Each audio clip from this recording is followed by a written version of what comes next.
बिस्मिल्लाहिर्रहमानिर्रहीम। शुरू अल्लाह के नाम से जो बड़ा मेहरबान निहायत रहम करने वाला है। अस्सलामु अलैकुम प्यारे दोस्तों।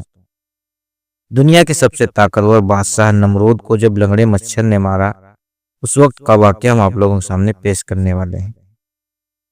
तो मोहतरम बुजुर्गो दोस्तों, उम्मीद करता हूँ कि आप लोग वीडियो को एंड तक जरूर देखेंगे। चलिए दोस्तों, शुरू करते हैं वीडियो। दुनिया में सिर्फ 4 लोग गुजरे हैं जिन्होंने सारी दुनिया में हुकूमत की। इनमें से 2 मोमिन और 2 काफिर बादशाह थे। 2 काफिर बादशाह नमरूद और बख्त नसर थे। ये दोनों इराक के बाबुल शहर के हुक्मरान थे। करीब 5000 साल पहले की बात है। हजरत नूह अलैहिस्सलाम के बेटे साम के औलाद कनान का नमरूद नामी बेटा इराक के बाबुल शहर में हुकूमत कर रहा था। नमरूद ही सबसे पहला बादशाह था जिसकी हुकूमत सारी दुनिया पर कायम थी। नमरूद ही पहला शख्स है जिसने सर पर ताज रखा। उससे पहले किसी हुक्मरान ने सर पर ताज नहीं सजाया था। नमरूद के महल और राजधानी बाबुल में ढेरों बुत थे, जिसमें नमरूद का बुत सबसे ऊंचा और आलीशान था। बाकी देवी देवताओं की मूर्तियां छोटी थीं। इसका मतलब वो खुद को सबका खुदा मानता था।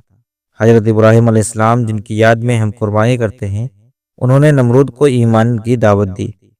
नमरूद को बहुत समझाया, उल्टा उसने आग को आग में डलवा दिया। हजरत इब्राहिम अलैहिस्सलाम आग में भी न जले। ये मौजज़ा देखकर भी बाबुल की गुमराह कौम और बदबख्त नमरूद ईमान न ला सके। सरकस नमरूद ने सोचा कि सारी दुनिया में तो मेरी हुकूमत है, क्यों ना अल्लाह से जंग करके आसमान पर भी कब्जा किया जाए। नमरूद ने बाबुल शहर के बाहर आसमान से बातें करती एक बहुत ऊंची मीनार तामीर करवाई और माज़अल्लाह रब्बुल आलमीन को जंग के लिए ललकारा। अल्लाह हर किसी से गुफ्तगू थोड़ी ना करता है। नमरूद ने लोगों को भड़काया, देखो मेरे ललकारने पर भी खुदा ने जंग नहीं की, लिहाजा मैं खुद ही खुदा हूँ। ये देखकर बाबुल की आवाम नमरूद को खुदा मानकर सजदा करने लगी। जंग के लिए ललकारने पर अल्लाह ने नमरूद के महल में फरिश्तों को नसीहत के लिए भेजा। जालिम नमरूद ने नसीहत पर कान ना धरे, उल्टा घमंड में आकर अल्लाह और उसके फरिश्तों से जंग का ऐलान करने लगा। फरिश्ते ने उसे 3 दिन की मोहलत दी ताकि नमरूद जंगी साजो सामान इकट्ठा कर सके।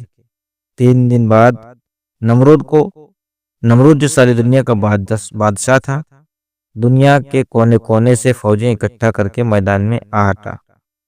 अल्लाह ऐसे जालिमों से बदला लेने के लिए जो घमंडी और सरकस होते हैं, अपने ताकतवर फरिश्तों को नहीं भेजता, बल्कि अपने सबसे कमजोर शय को भेजता है ताकि घमंडी का घमंड चूर हो जाए। लिहाजा अल्लाह ने नमरूद के लश्कर का सामना करने के लिए मच्छरों की फौज भेज दी। करोड़ों अरबों मच्छरों ने चंद मिनटों में नमरूद की तमाम फौज का सारा खून चूस लिया, जिसमें गोश्त भी बाकी न छोड़ा।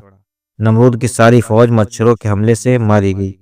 मच्छरों में से एक लंगड़े मच्छर को अल्लाह ने हुक्म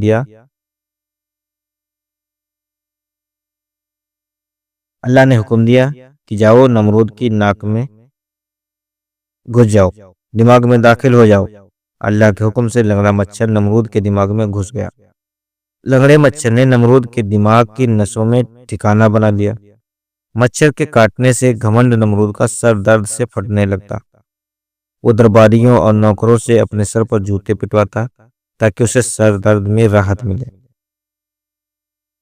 इस तरह भगवान की उसी के दरबार में सरेआम पिटाई होती थी। सर पर जूते खाते जाते नमरूद को जमाना गुजर गया और लंगड़े मच्छर ने उसका जीना हराम कर दिया।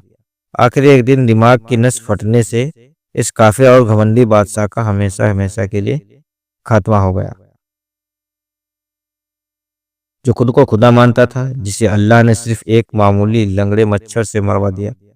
अल्लाह जब किसी को हुकूमत देता है तो उसे अवाम का ख्याल रखना चाहिए, उन्हें गुमराही में नहीं डालना चाहिए। हुक्मरान हुकूमत मिलने पर सरकसी और घमंड न करे, वरना अल्लाह ऐसे सरकस और घमंडी को, चाहे वो सारी दुनिया का सबसे ताकतवर हुक्मरान ही क्यों ना हो, एक मामूली और हकीर मच्छर से भी मरवा सकता है। मोहतरम बुजुर्गों दोस्तों, ये थी हमारी आज की वीडियो जो आप लोगों के सामने बयान की। कि अल्लाह ताला गुरूर को कतई पसंद नहीं करता। इसलिए हम आपसे गुजारिश करते हैं कि अपने अंदर गुरूर तकब्बुर कतई न लाएं।